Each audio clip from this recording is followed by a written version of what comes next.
Assalamualaikum warahmatullahi wabarakatuh. Perkenalkan, nama saya Fian Ahmad Maulana dari kelas 2024B dengan NIM B1D124054 dari Prodi D4 Teknologi Laboratorium Medis, Fakultas Teknologi Kesehatan, Universitas Megareski Makassar. Baik, saya akan menjelaskan sedikit tentang bagaimana urgensi tenaga kesehatan dalam komponen kesehatan kehidupan masyarakat. Baik, seperti yang kita ketahui, tenaga kesehatan sangat penting dalam kehidupan sehari-hari. Dikutip dari beberapa halaman, saya mendapatkan bahwa adanya berbagai macam penyakit, baik penyakit menular maupun tidak menular, selalu menjadi keserahan setiap kelangsungan hidup manusia. Seperti halnya kasus kematian pada gejala penyakit Mpox atau Monkeypox yang dilaporkan 88 kasus terkonfirmasi per minggu ke-23 tahun 2024 dan tersebar di beberapa daerah di Indonesia. Seperti halnya kasus COVID-19 yang memakan korban di dunia, menjadi tanda bahwa pentingnya kesehatan dalam masyarakat. Kesehatan masyarakat juga memiliki peranan untuk meningkatkan kualitas sumber daya manusia. Bahkan, Indeks Pembangunan Manusia IPM menjadikan kesehatan sebagai komponen penting bersama dengan pendidikan dan pendapatan. Ikatan Dokter Amerika AMA pada tahun 1948 mendefinisikan kesehatan masyarakat adalah ilmu seni memelihara, melindungi, dan meningkatkan kesehatan masyarakat melalui usaha-usaha pengorganisasian masyarakat. Selain itu, menurut Profesor Winslow dari Universitas Yale, mendefinisikan ilmu kesehatan masyarakat adalah ilmu dan seni mencegah penyakit, memperpanjang hidup, dan meningkatkan kesehatan fisik dan mental. Pentingnya peranan kesehatan bagi masyarakat disadari oleh pemerintahan Belanda pada abad ke-19 untuk memberantas sesar dan kolera. Langkah awal ini menunjukkan bahwa perhatian terhadap kesehatan masyarakat sudah ada sejak lama, meskipun pada masa itu masih terbatas dan sederhana. Memasuki awal abad ke-19, pemerintahan Jenderal Dendels mencoba untuk mengurangi angka kematian bayi dengan melatih dukun bayi. Meskipun demikian, pelatihan ini tidak berlangsung lama karena kekurangan tenaga pelatih. Usaha ini mencerminkan kesadaran awal tentang pentingnya kesehatan ibu dan anak. Inisiatif ini memberikan gambaran tentang betapa pentingnya penanganan kesehatan di level komunitas untuk meningkatkan kualitas hidup manusia. Dari perspektif saya, pentingnya kesehatan masyarakat tidak dapat diabaikan, terutama dalam menghadapi ancaman penyakit global yaitu berupa COVID-19 dan Mpox atau ancaman cacar monyet. Pelajaran yang dapat kita ambil adalah bahwa kesehatan tidak hanya tentang mengobati penyakit, tetapi juga tentang pencegahan dan pengorganisasian layanan secara efektif agar dapat menjangkau seluruh dunia lapisan masyarakat. Tantangan di masa depan, termasuk penyakit menular dan tidak menular, menuntut kolaborasi lintas sektor serta peningkatan kualitas sumber daya manusia di bidang kesehatan. Oleh karena itu, memperkuat sistem kesehatan masyarakat harus menjadi prioritas, karena kesehatan yang baik bukan hanya setiap individu, tetapi juga fondasi bagi pembangunan bangsa yang berkelanjutan.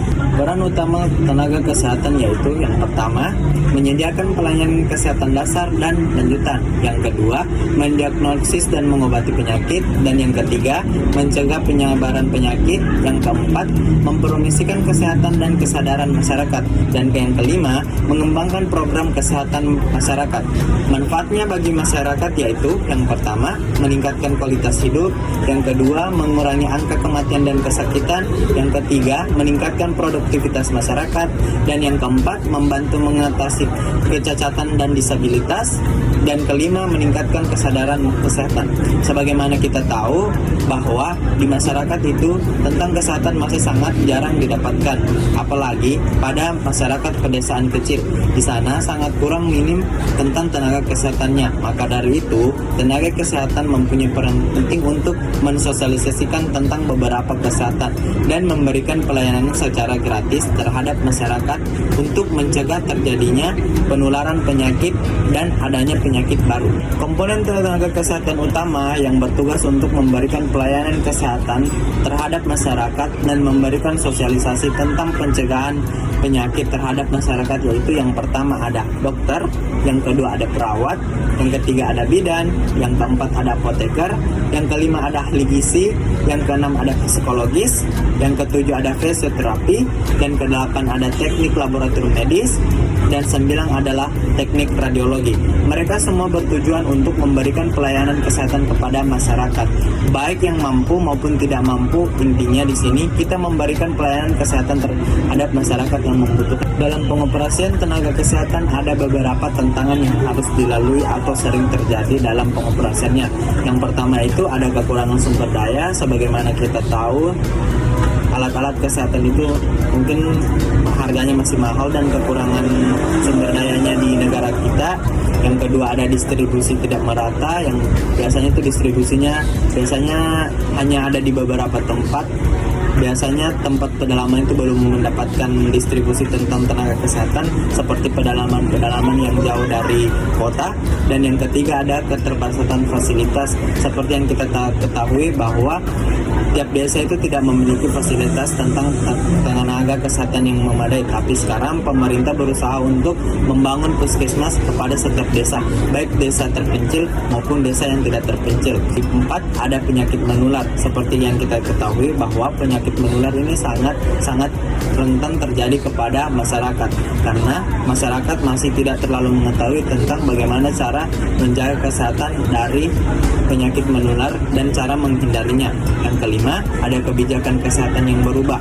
Seperti yang kita ketahui bahwa setiap tahunnya pasti ada perubahan tentang kebijakan kesehatan. Maka dari itu, setiap orang harus diberitahu tentang sosialisasi tentang kebijakan kesehatan yang terjadi. Adapun solusi tentang tantangan pengoperasian tenaga kesehatan, yang pertama itu ada meningkatkan struktur kesehatan, yang kedua ada rekrutmen dan pelatihan tenaga kesehatan, yang ketiga ada peningkatan kesadaran masyarakat, yang keempat ada kolaborasi antara lembaga kesehatan, dan yang kelima ada mengembangkan teknologi kesehatan. Pengembangan teknologi kesehatan ini harus ditingkatkan kepada setiap daerah dengan melakukan sosialisasi tentang bagaimana penunjangan kesehatan yang sangat perlu dilakukan pada kehidupan masyarakat. Baik, itulah tadi penjelasan tentang bagaimana urgensi tenaga kesehatan dalam komponen kehidupan masyarakat. Saya berterima kasih kepada dosen pengampu, yaitu Bapak Musawir SHMH, karena telah memberikan tugas kepada saya sehingga saya dapat memberikan dan memaparkan materi tentang penjelasan bagaimana sih tenaga kesehatan yang berlangsung dalam kehidupan masyarakat itu. Terima kasih. Wassalamualaikum warahmatullahi wabarakatuh.